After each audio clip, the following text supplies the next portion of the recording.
Hi everybody.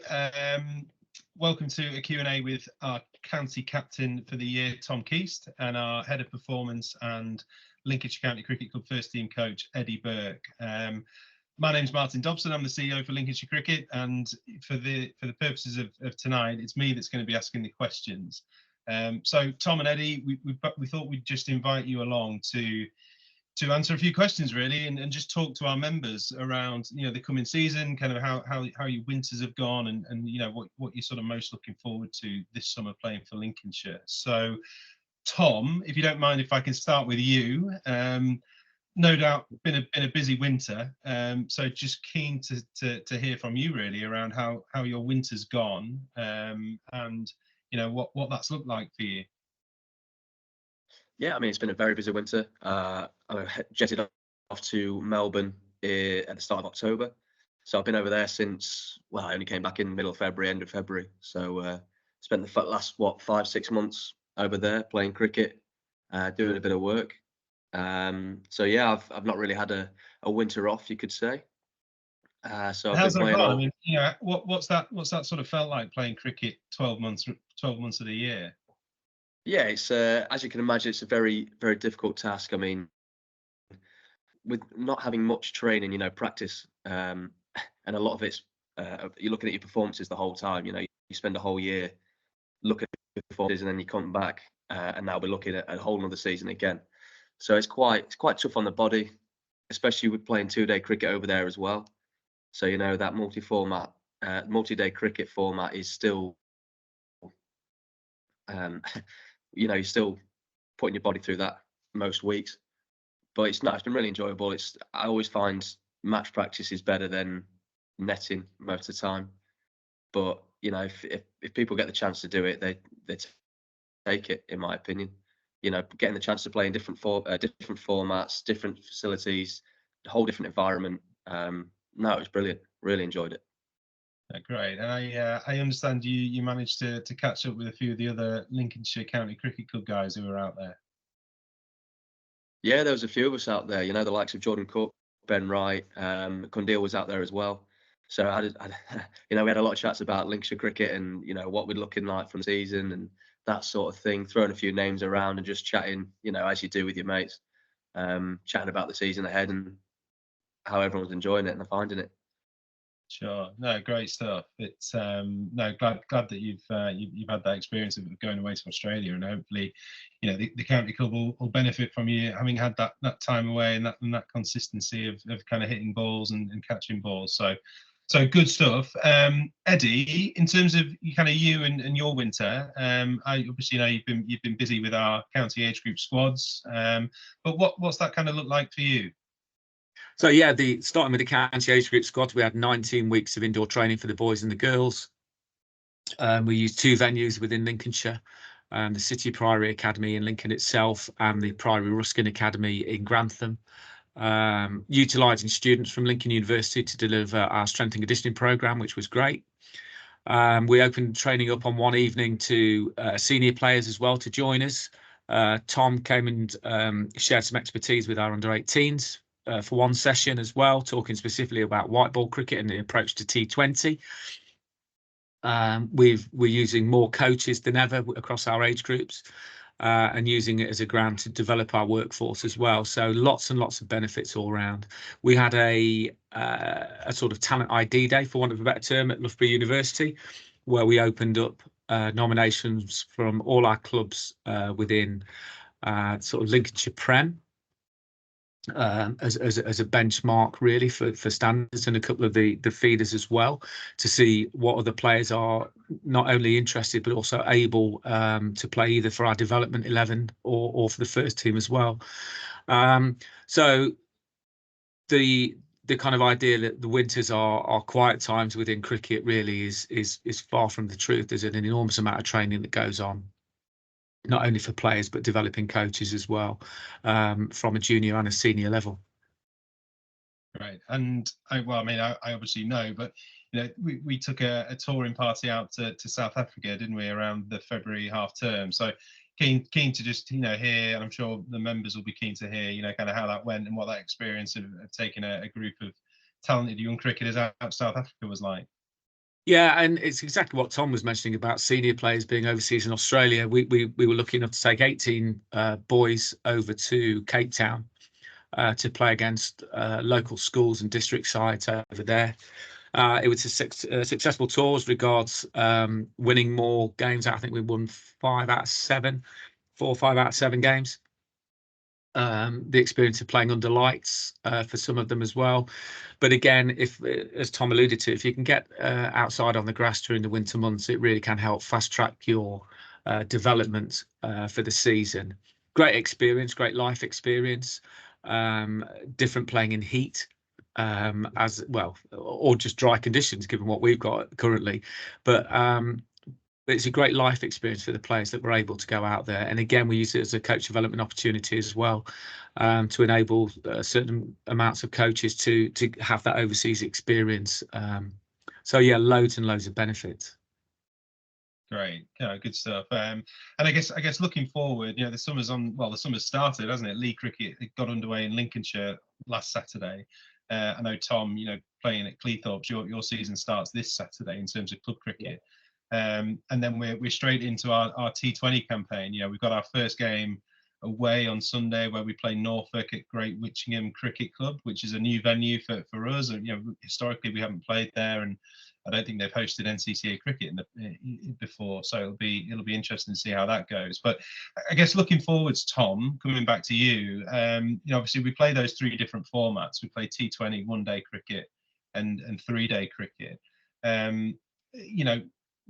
Which of those formats most appeal to you, I guess, and what as a cricketer do you find the most exciting format to play?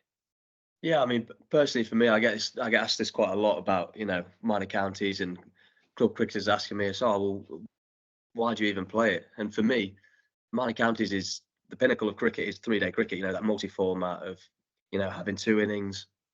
There's chances where you can bat all day. There's chances where you spend all day in the field. For me, 3-day cricket it's the best format. I love doing it. When you're on, when it's going well, you feel on top of the world. I mean, there's been a couple of times where we've scored 300s, 400, however many, and then bowled teams out. And that's what you look for. You played 3-day cricket, and if you're lucky enough, you can finish inside 2 days. And that's what, for me, that's what minor county cricket is. That's really what you look forward to playing, I suppose. Yeah, I mean, speaking about obviously when I used to play, I thoroughly enjoyed the 3-day stuff as well. And I think it's that journey, isn't it? That the ebb and flow, and how a game kind of plays out over a long period of time, and the sort of journey that takes you on is what you don't get to experience outside of NCCA cricket or minor county cricket, as it obviously was known. I guess in terms of the switch in formats, I mean, obviously T20 cricket's very much come to the fore, and we play our cricket in blocks, don't we? We play our T20 cricket first in sort of April, May time. Then we go into the 1-day cricket in sort of June and July, and then the 3-day stuff comes in April, August and September. Just in terms of how easy or difficult that is as a player to kind of switch between those formats, how challenging do you find that? I think, I mean, the way they've set it up, the NCCA, I think it's brilliant. By doing it in these blocks, and having white ball at the start of the year, because as you can imagine, you look across the county championship and stuff at the minute, and they've obviously switched to the Kookaburra balls, but using the red ball in a wet season in April, and then having to come back and jump it down to end of August or something, we're playing 3 days at then. It's much more difficult to do it that way than how they've set everything up at the minute. So the white ball in April, it doesn't do as much as a red ball would, but it still keeps the bowlers interested. I mean, that's my sort of opinion anyway. And then as you move further through the summer, you then progress longer into the 50 over cricket, where the swing's still playing a part. And then when it really does get dry and 3 days, the spinners start getting involved more. And I think it just gives you a test at every sort of format in a different way with how they've set it up.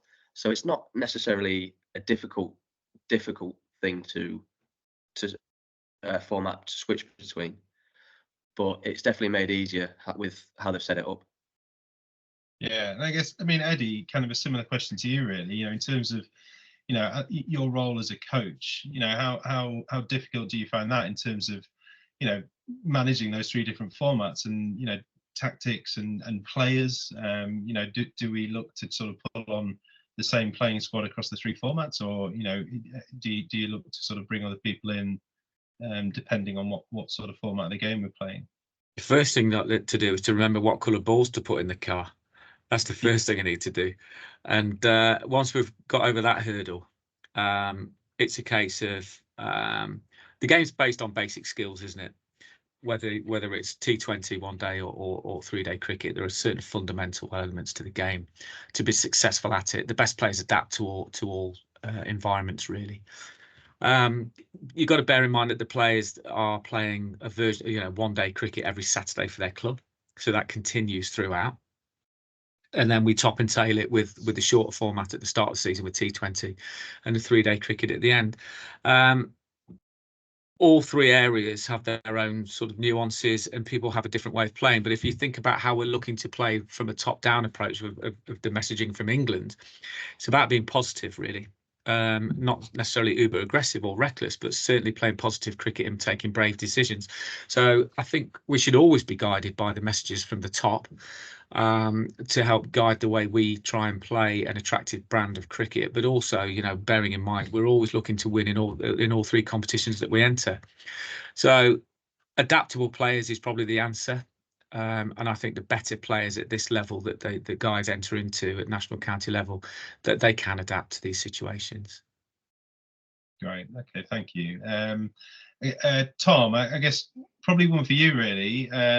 You know, Eddie mentioned it there in terms of, you know, the aim is to win, you know, which I wholeheartedly agree with. You know, in any sport, you know, you take part to try and compete and win, don't you? But I guess looking forward to the 2024 season, you know, hopes and ambitions for the season. Is there any one competition in particular, you know, you're sort of targeting, either personally or as a team? We think we maybe have a better chance in, or is it a genuine, you know, attack on all 3 fronts? I mean, I think looking at historically, we've always done well in the red ball stuff. So I mean, obviously winning what was it, year before last, we were top of what was it, Eastern Division 1. So I mean, to get back there and do that again, that'd be brilliant. But for me, it's the consistency of our white ball game. We've games last year, we were really good or we were really poor. And I think for me, it's just leveling out the highs and the lows, and being that consistent, having that consistent chance to progress through into the knockout stages of both the 2020 and the 50 over game. You know, it's not going to change overnight. It's not going to be, you know, we're going to win everything and we can also take home 3 trophies. But it's just finding that fine line of that consistent level of either being right up here or, you know, in the middle, and just bringing that lower standard up for me. Yeah, I mean, Eddie, you know, anything to sort of add into that? No, well, say no, then I'm going to answer yes. Ultimately, we do need to do that. I totally agree. The red ball for the last couple of years has been very consistent.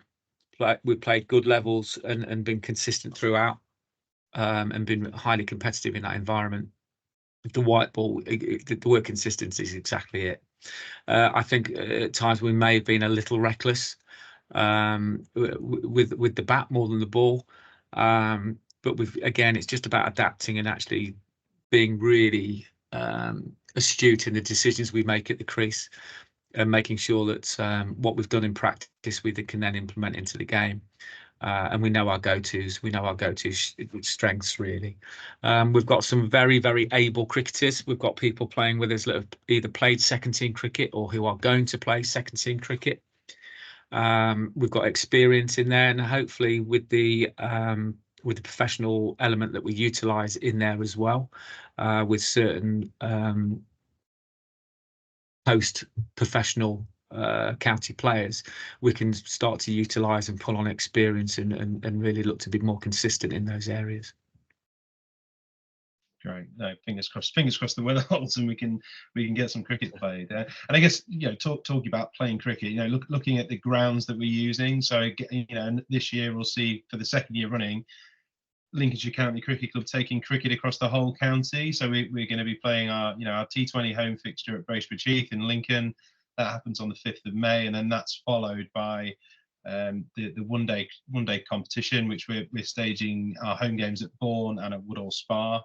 And then the 3-day cricket is at Sleaford, and obviously Tom, your home club, Cleethorpes. So I guess question to you, Tom, out of our grounds, are there any, I hesitate to say favourites because there's a glaringly obvious one that I'm sure you'll mention, but yeah, in terms of those grounds, which are those ones that you really look forward to playing at, or have particularly kind of fond memories of past performances at? Yeah, I mean, you hit the nail on the head there for obviously playing at Cleethorpes now, but actually being able to spend a 3-day game at Cleethorpes is, for visitors coming as well, it's an absolute treat. The way the pavilion's set up, you've got the balconies, 3 days down the seafront, especially if the sun's out. There's not many better grounds in the country from my personal opinion. But yeah, there's a couple of grounds that I've not played at since being a kid, and since playing in the the county age group stuff. So it's nice to go back and play at various places and realise that the boundaries aren't as big as what I thought at under 11s and under 12s and that sort of thing. So it's always nice to go back and visit these other grounds as well. Yeah, I mean, look, I totally agree. Cleethorpes, for me, it'll always be pretty special ground. I was really fortunate to be part of the county side that won the championship at Cleethorpes. And it is a great ground. The wicket's always been really good. The sort of the peripherals as a player, the change rooms up on the balcony is always great. I also really enjoyed playing at Sleaford. I always enjoyed that. It's quite an enclosed ground, isn't it? And again, the changing room for the home side is up on the balcony, which was always nice.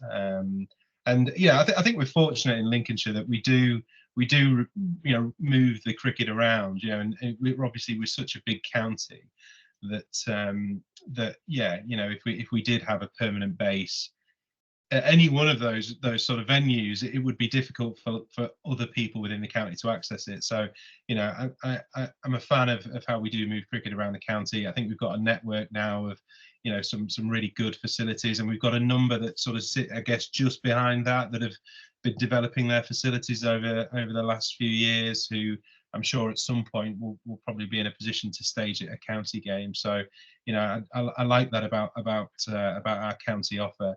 Eddie, as a coach, are there any favourites? I think that every club, the fact that they put an expression of interest to help grow and develop Lincolnshire cricket is testament to them all, really. The amount of work and commitment that comes in from all these clubs. Lincoln Lindham again will be doing the showcase game, hosting the showcase game for us, which this year's against Nottinghamshire. So the amount of infrastructure and work from volunteers that goes into all these environments is unbelievable. So I just value all of their input. Every ground, whether weather permitting, etc. There's always different conditions that come into play. Things act differently, different boundary sizes, etc. So it's always a good challenge, no matter where we play. But the very fact that these clubs and their volunteers are helping support Lincolnshire cricket, to me, is just it really, really helps. Yeah, no, look, I totally agree, and a massive thank you to all those clubs who do host. It's appreciated and it really helps. I'm glad you mentioned the showcase game, Eddie, because I guess that is our sort of additional game, isn't it? That sits slightly out. Well, it sits outside of our NCCA competitions, but a great opportunity to play against first-class opposition, and delighted that this year we're going to be playing our first-class neighbours in Nottinghamshire, who obviously we've had a rich history of transitioning talent into, the likes of Matt Dowman, Andy Afford, Andy Carter, Matt Carter have all kind of come through that Lincolnshire pathway and gone on to play for Notts, and obviously Tom, you sort of fall into that bracket as well as somebody who clearly came through the Lincolnshire pathway, but who went over the border and spent some time there on the Nottinghamshire Academy. So just interested on a couple of fronts, really, Tom. Just to how you think that will feel in terms of playing against Nottinghamshire. And then I guess secondly, that opportunity of the showcase game, kind of what does that sort of mean to you and your teammates in terms of that opportunity to play against a first-class county? Yeah, I mean, it's obviously I've been lucky enough to be a part of 2 showcase games now, and you get a lot of people down. It feels like a real big day, and that's credit to all the volunteers, like Eddie said earlier. Where we do it is, it's only as good as what the people around put on for us, I suppose. We're not really the main event. It feels like we're just there soaking in the atmosphere, as opposed to just they're there to watch us, which is brilliant. All the volunteers, there's so many people around the ground and everything like that. The foods, people around there, stands up at Grantham one year. But no, it's a really big day for us. You get people ringing up on the phone. It's like, I'm available this week. I've got a little bit of a tweak, but I'm sure I can push through it. I can play. So you're almost picking from a kind of a pool of 20 people, because everybody wants to play in it. To get that chance to play against these professionals, and yeah, it's a great day, and everyone who's played in it couldn't speak highly of it. Couldn't speak more highly of it. I mean, for me, getting a chance to play against Notts it's going to be great fun. I've been lucky enough to do it a couple of times in the past with my university and stuff like that. But it's it'd be nice to see a few people and chat to them, and see how people are going and that sort of thing. But yeah, it's always going to be a good day.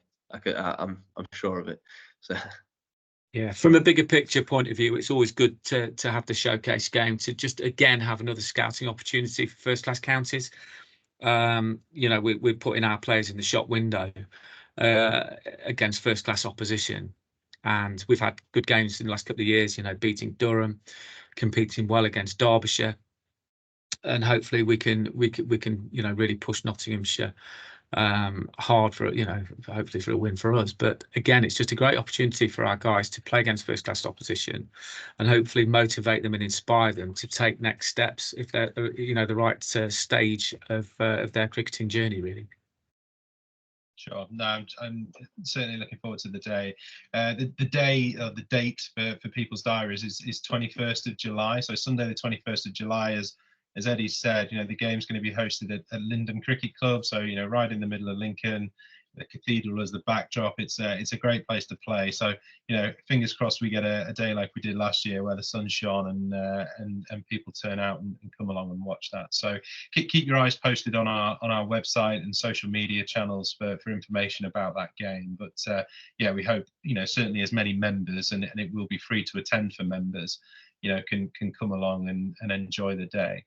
I think probably just a couple of updates for members while we're doing this. Our fixtures are available to view on Play Cricket and via our website, so linkscricket.co.uk. If you hop on there, you'll be able to find out the dates of all of those games. They're going to be in the newsletter, where you'll find the link to this video, so you should be able to find them pretty easily. As always, entry on those days is free of charge. So please do come down and take in a game. You'll be very welcome, and hopefully you'll be able to see Tom and his troops in action, and hopefully enjoying some on-field success.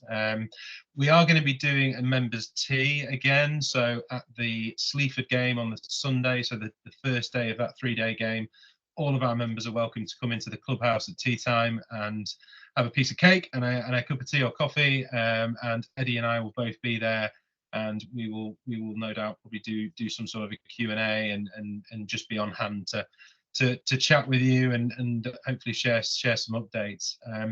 This newsletter is part of a series of newsletters, so there are going to be 4 newsletters a year. This is the first one. There'll be a kind of mid-season one, then there'll be a post-season one, and there'll be a kind of winter one. And the idea really is that these are hopefully a better way of keeping the membership informed as to what's going on. There'll be some interesting content, hopefully interesting content, sandwiched in between those newsletters each time we put them out. So yeah, keep an eye out for those. They'll be coming via email to you. So please do enjoy those. And just thank you for your time. Eddie, Tom, wish you all the very best. Certainly look forward to taking in some cricket and hopefully meeting our members over the course of the summer. So thank you both very much for your time, and look forward to seeing you on Sunday. Pleasure. Thank you. Yes, thank you.